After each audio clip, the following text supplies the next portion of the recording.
Hi guys, welcome back to my channel Rani Kumar vlogs. మా అమ్మ అయితే నేను ఎప్పుడు ఇంటికి వెళ్ళినా కానీ నా కోసం అయితే ఫిష్ కర్రీ చేస్తుంది.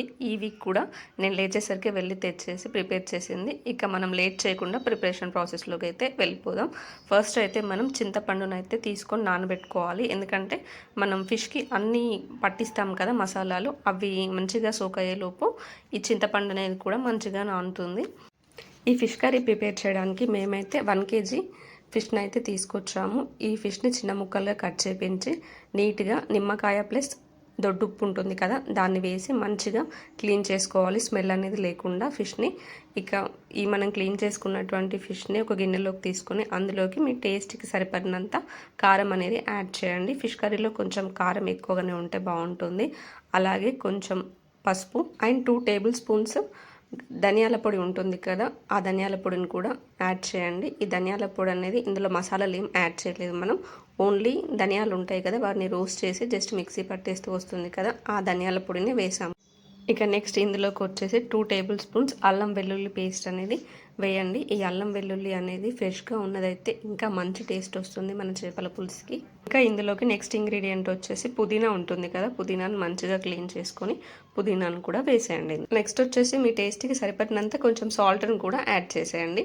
ఇంకా ఈ చేపల పులుసు అనేది మంచి టేస్ట్ రావడానికి ఒక కీ ఇంగ్రీడియంట్ ఉంటుంది. అదేంటి అంటే మన ఆనియన్ ఉంటుంది కదా, ఈ ఆనియన్ని మంచిగా అయితే నిప్పుల పైన కానీ లేదు అని అంటే స్టవ్ పైన కానీ ఇలా వీడియోలో చూపిస్తున్నట్టు మంచిగా దాన్ని కాల్చుకోవాలి. ఇలా కాల్చుకున్న తర్వాత ఆ ఆనియన్ అనేది చల్లరాక రోట్లో కానీ లేదు అంటే వీలైతే మీరు మిక్సీలో కానీ వేసుకొని మంచిగా దాన్ని స్మాష్ చేసుకోవాలి. స్మాష్ చేస్తున్న టైంలోనే అందులోకి మెంతులు జీలకర్ర పొడి అనేది యాడ్ చేసి మెత్తగా నూరి పక్కన పెట్టేసుకోవాలి. దీనివల్లనే మన చేపల పులుసు టేస్ట్ అనేది ఇంకా బాగుంటుంది.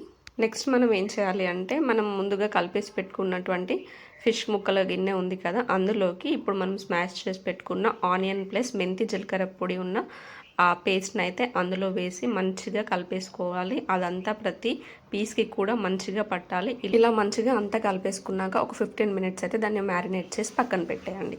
ఈ ఫిష్ కర్రీలోకి అయితే మనం ఎలాంటి ఫిష్ మసాలా యాడ్ చేయట్లేదు, only garam masala whole spices ఉంటాయి కదా వాటినే యాడ్ చేస్తున్నాము. లవంగాలు, యాలకులు, దాల్చిన చెక్క, జాపత్రి, మరాఠీ మొగ్గ, అనాస పువ్వు వీటినే యాడ్ చేస్తున్నాము.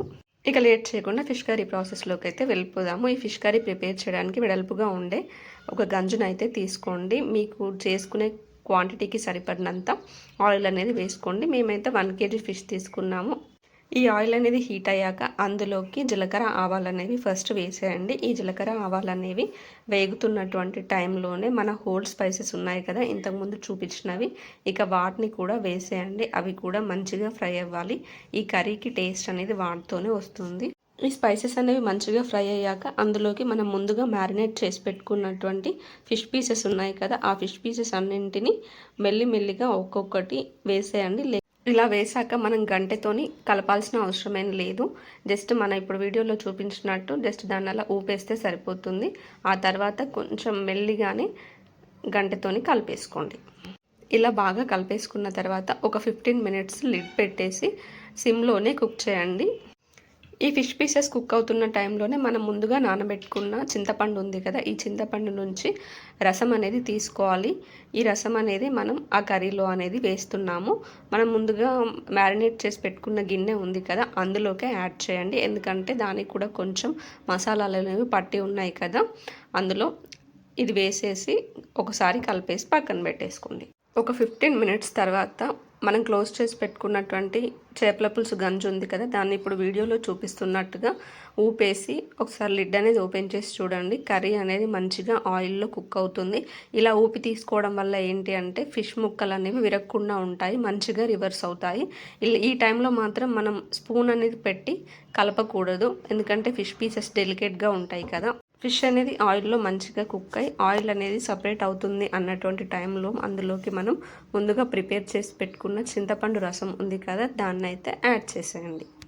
ఈ చింతపండు రసం వేశాక పులుపు అనేది సరిగా సరిపోయిందో లేదో ఒకసారి చెక్ చేయండి. అలాగే సాల్ట్ను కూడా చెక్ చేసి ఇక ఈ టైంలోనే సాల్ట్ అనేది సరిపోకపోతే ఈ టైంలోనే వేసుకోండి. ఎందుకంటే ఫిష్ పీసెస్కి కూడా సాల్ట్ అనేది ఇప్పుడు వేస్తే పీసెస్కి మంచిగా పడుతుంది.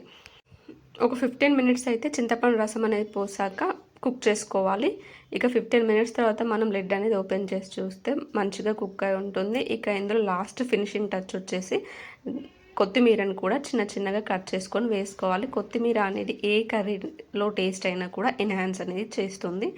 ఇంతే అండి, ఏ హడావిడి లేకుండా సింపుల్గా మనం ఇంట్లోనే ఫిష్ కర్రీ అయితే ఈజీగా ప్రిపేర్ చేసుకోవచ్చు. అండ్ ఈ ఫిష్ కర్రీని వెంటనే తినడం కాకుండా నెక్స్ట్ డే కనుక మిగిలితే తింటే ఆ టేస్ట్ అయితే ఇంకా బాగుంటుంది. ఈ ప్రాసెస్ కనుక మీకు నచ్చినట్టయితే మీరు కూడా మీ ఇంట్లో కుక్ చేసి మీ ఇంట్లో ఫ్యామిలీ మెంబర్స్ అందరినీ సర్ప్రైజ్ చేసేయండి. అందరూ చాలా బాగుందని అయితే అంటారు. ఎలా వచ్చిందో నాకు కామెంట్ చేయండి. Please subscribe to my channel Rani Kumar vlogs. See you in the next vlog. Bye.